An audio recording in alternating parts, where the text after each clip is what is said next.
in 2005 the business increased significantly with regards to profit terms, when an estimated 100,000 people took the plunge to come face to face with the majestic, territorial and very dangerous great white shark. In one way, this industry is a greater earner for a third world country such as South Africa, as it certainly needs money for education, housing and development of infrastructure. In another way, however, it is causing untold danger to tourists and locals, not to mention messing up the food chain and the circle of life in the ocean. Let's move on to what actually happens when one goes out shark cage diving. The skipper of the boat will check the daily notices about sea conditions and shark activity in the area, and if they are around and it is safe to go out, they will take their customers onto the speedboat and attach the metal cage to the back end of the boat. Bait will be thrown from the back of the boat on a line in order to draw the sharks in, so that the paying guests can get up close to a personal encounter. They will have paid handsomely for this, probably around £1,000 per person, which amounts to £90 at the current exchange rate. In groups of up to 3 people, they will take turns to climb into the cage and be lowered just below the water surface to spend up to 20 minutes viewing the sharks in their environment. It is worth mentioning, though, that if the humans go out and there are no shark sightings, there is no refund for any disappointed customers.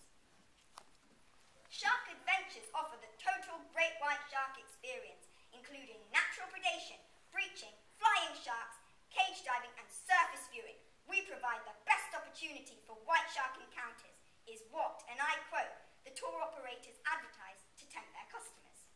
But do we really need to tease these magnificent mammals to come closer and closer to the shore in the hope of being fed?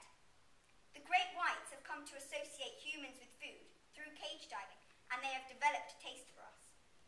Having grown up in Cape Town myself, my family and I have borne witness to a good number of injuries and fatalities from people getting too close to these great creatures. I could digress onto spearfishing and how our friend lost an arm to a tiger shark, but that's another story.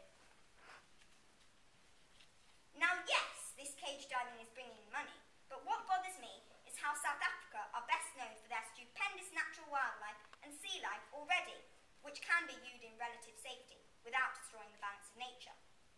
Here are some examples of the tragedy that is being caused, in my opinion, by cage diving.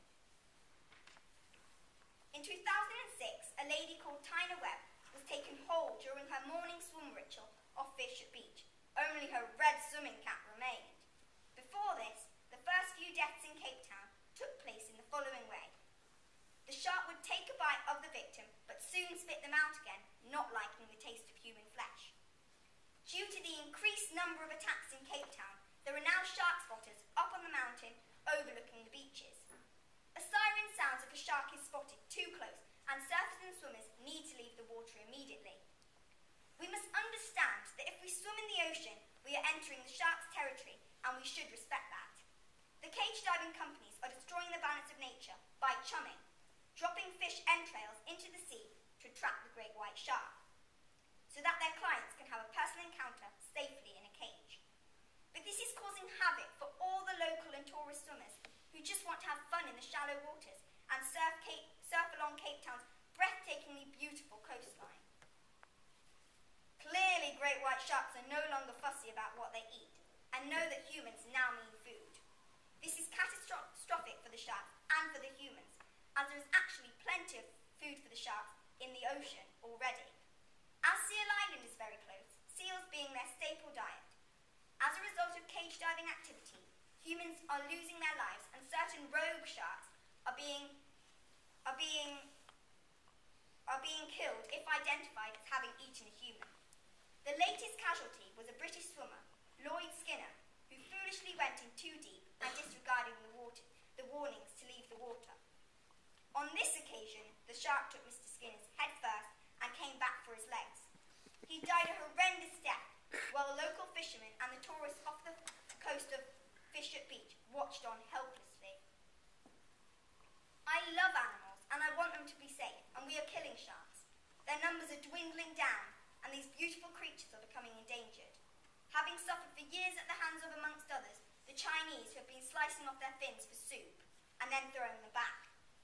The bottom line is we are at fault for disturbing the sharks' lives and they need to be left alone. shark catch has risen rapidly over the last 50 years globally. Over the past decade in South Africa, 9 people have been killed by sharks and there have been 200 attacks. However, importantly, the number of fatalities has grown to 13 in the last year alone. We must see the bigger picture and consequences. We, as tourists, have an important part to play in bringing